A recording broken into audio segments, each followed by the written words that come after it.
Audio Jungle.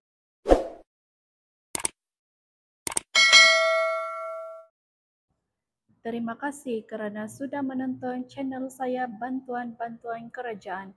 Sebelum itu, jangan lupa tekan butang share, like dan subscribe untuk lebih banyak info yang akan saya kongsikan. Terima kasih kerana telah menonton channel saya. Baiklah, hari ini saya akan mengongsikan tarikh pembayaran gaji dan juga pembayaran pension bagi pesara kerajaan. Bulan ini beberapa berita gembira untuk pejabat awam dan juga pesara. Sebelum itu saya kongsikan dahulu tarikh pembayaran gaji bagi penjawat awam bagi bulan April nanti. Bagi penjawat awam, pembayaran gaji akan dibayar pada 24 April 2025. Manakala bagi pesara kerajaan pula akan menerima pension pada 18 April 2025. Berita gembira buat semua penjawat awam dan juga pesara kerajaan. Penantian untuk bantuan khas kerajaan kepada penjawat awam dan juga pesara iaitu bantuan khas kewangan Aidilfitri akhirnya terjawab apabila Perdana Menteri baru-baru ini telah mengumumkan memberikan bantuan itu kepada semua penjawat awam dan juga pesara. Pasti penjawat awam dan pesara tersenyum gembira bulan ini kerana bantuan khas kewangan akan diberikan kepada semua penjawat awam juga tidak dilupakan kepada pesara kerajaan.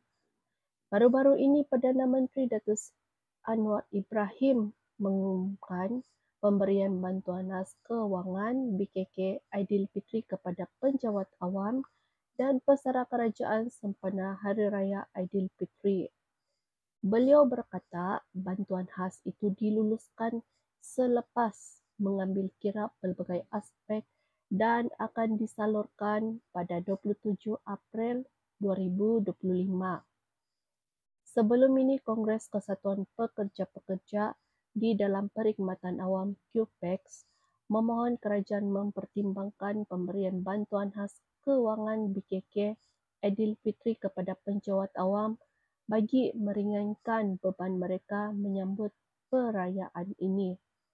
BKK tahun 2025 akan dibayar kepada pegawai perkhidmatan awam persekutuan grade 56 dan ke bawah setara dan dilantik secara tetap sementara kontrak of service dengan syarat pegawai masih berkhidmat pada 27 Mac 2025. BKK layak diberi kepada pegawai yang bercuti bergaji penuh, pegawai yang bercuti separuh gaji, pegawai yang bercuti tanpa gaji, pegawai yang dipinjamkan atau ditukar sementara, termasuk ke agensi yang diasingkan pengurusan seraannya, termasuk guru interim. Pemandu yang dilantik sendiri oleh pegawai grade utama B dan ke atas, serta grade khas A dan ke atas yang layak memandu tetapi tidak disediakan pemandu oleh jabatannya, dan pemandu yang dilantik sendiri oleh anggota pentadbiran, hakim dan pesuruhjaya kehakiman. Bantuan khas kewangan BKK Aidilfitri sebanyak RM500 akan diberikan kepada penjawat awam grade 56 ke bawah yang akan dibayar mulai 27 April 2025. Perdana Menteri juga berkata, kerajaan juga bersetuju menyalurkan BKK Aidilfitri sebanyak RM250 kepada semua pesara kerajaan termasuk veteran berpension serta tidak berpension.